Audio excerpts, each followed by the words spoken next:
তাহলে এক নাম্বার, একজন মুসলমান অপর মুসলমানের প্রতি যে হক ছয়টি আছে তার এক নাম্বার হক হচ্ছে কি বলেন তো?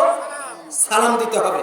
এটা কি এই যে কারণে আমরা অনেকেই দৌড়াঝাঁটি করছি এটার জন্য? সালাম সালাম এমন একটি ইবাদত, সালাম এমন একটি দোয়া, সালাম এমন একটি ইবাদত, সালাম এমন একটি দোয়া এবং এমন একটি ইবাদত, রাসূল সাল্লাল্লাহু আলাইহি সাল্লাম বলছেন, শুনো, সালাম দিলে সে অহংকার থেকে মুক্ত, তার বিনিময়ে জান্নাত। যেরকম সুবহানাল্লাহ। তাহলে একজন মুসলমান অপর মুসলমানের হক কয়টি বলেন তো? ছয়টি হক। এক নাম্বার হচ্ছে ইউসাল্লিমু আলাইহি ইযা লাকিয়া, কোন মুসলমানের সাথে সাক্ষাৎ হলে সর্বপ্রথম কি দিবে? সালাম দিবে।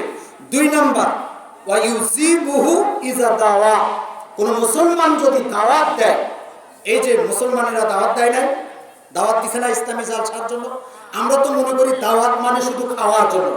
এই জন্য এখান থেকে কথা হচ্ছে, হুজুর যদি জোরে যায় বলছে কর্তা খাওয়া আছে, আর যদি আসতে যায় কর্তা খাওয়া খাইছে। কথা বলেন ঠিক কিনা? দাওয়াত একটা বিশাল জিনিস। পৃথিবীর জমিনে সহিহ কোরআন হাদিস দাওয়াত পাওয়া খুব মুশকিল। কথা বলেন ঠিক কিনা?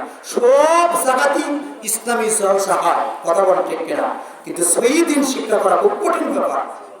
এই জন্য আসুন, দুই নাম্বার, কোন মুসলমান যদি দাওয়াত করে অবশ্যই আপনার উচিত সেই মুসলমানের দাওয়াতে অংশগ্রহণ করা। এখন বিয়েতে দাওয়াত দিচ্ছে, আপনি যা দেখতেছেন বক্স মারাচ্ছে, 4-5টা বক্স নিয়ে গেছে, হলুদ মারাচ্ছে, তাহলে আপনাকে এই দাওয়াত খাওয়া যাবে না, ওখান থেকে ফিরে আসতে হবে। সম্মানিত ভাইরা, তিন নাম্বার বিষয় হচ্ছে, তিন নাম্বার হক হচ্ছে ওয়াসমাতু ইজা আতাশা, কোন মুসলমান যদি হাসি দেয়, এই হাসি করে ওঠে না, এটার নাম হাসি। আদম আলাইহিস সালামকে যখন সৃষ্টি করা হয়, সৃষ্টি করার পর তার রূপটা যখন দেওয়া হলো, এই দেওয়ার পর প্রথম নাক দিয়ে যেটা দিয়েছিলেন সেটার নাম হাসি। আর তার প্রতি উত্তরে আল্লাহ বলেছিলেন, তুমি বলো আদম আলহামদুলিল্লাহ। এই জন্য বোঝা যায় মানুষের সর্বপ্রথম ভাষা হচ্ছে আলহামদুলিল্লাহ। সর্বপ্রথম ভাষা কি ভাই? আমরা যে ইনসান, আমরা যে মানুষ, আমাদের প্রথম ভাষাটা হচ্ছে কি বলেন তো? আলহামদুলিল্লাহ। এই আলহামদুলিল্লাহ লিখতে 8টি কি লাগে? 8টি অক্ষর লাগে। আর জান্নাত যারা দেখেন 8টি। কথা বলেন ঠিক কিনা? সুবহানাল্লাহ। সম্মানিত ভাইরা আমার, এই জন্য অবশ্যই হাসি যদি দেয় আপনাকে বলতে হবে কি? আলহামদুলিল্লাহ। আর যাই শুনলো আলহামদুলিল্লাহ তাকে বলতে হবে ইয়ারহামুকাল্লাহ।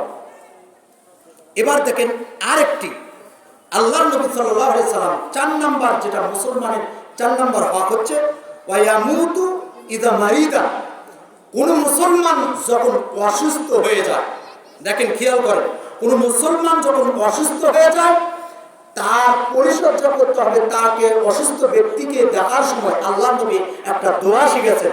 সেই দোয়াটা ছোট্ট একটি দোয়া, ফজিলত অনেক বড় একটি দোয়া হচ্ছে লা বাশা তুহুরুন ইনশাআল্লাহ। কোন ব্যক্তি যদি এই দোয়াটা শুধু রোগীকে দেখতে যাওয়া পড়ে, সকালবেলা যদি পড়ে ৭০,০০০ রহমতের ফেরেশতা তার জন্য দোয়া করবে। সকালে যদি পড়ে সন্ধ্যা পর্যন্ত তার জন্য ৭০,০০০ রহমতের ফেরেশতা কি করতে থাকবে? দোয়া করতে থাকবে। সুবহানাল্লাহ। আবার সন্ধ্যা যদি কোনো রোগী দেখতে যাওয়ার পর যদি দোয়া করে লা বাশা তুহুরুন ইনশাআল্লাহ, এই দোয়ার জন্য ৭০,০০০ রহমতের ফেরেশতা সন্ধ্যায় পড়ছে, এবার ফজর পর্যন্ত তার জন্য দোয়া করতে থাকবে। ছোট্ট একটি দোয়া, লা বাশা তুহুরুন ইনশাআল্লাহ। আল্লাহর নবী আরবের বেদুইন একজন গ্রামের মানুষকে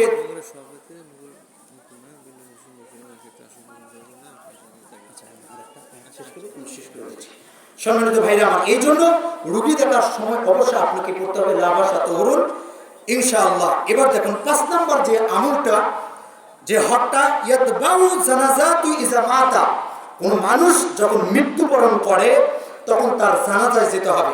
মুসলমানদের এটা হক।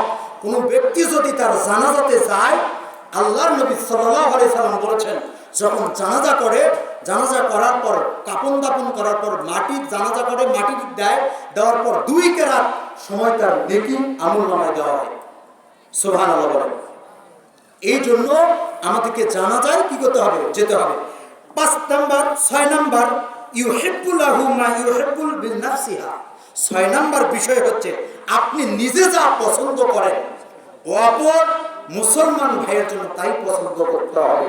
এই 6টি হক আমাদেরকে আদায় করতে হবে।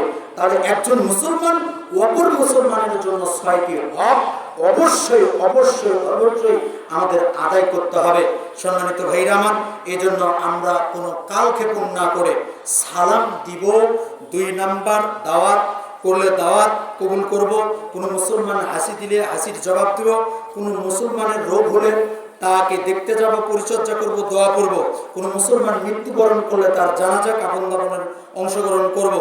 আর নিজে যেটা পছন্দ করব, অপরের জন্য সেটা যেন পছন্দ করে সেই কাজটি করব।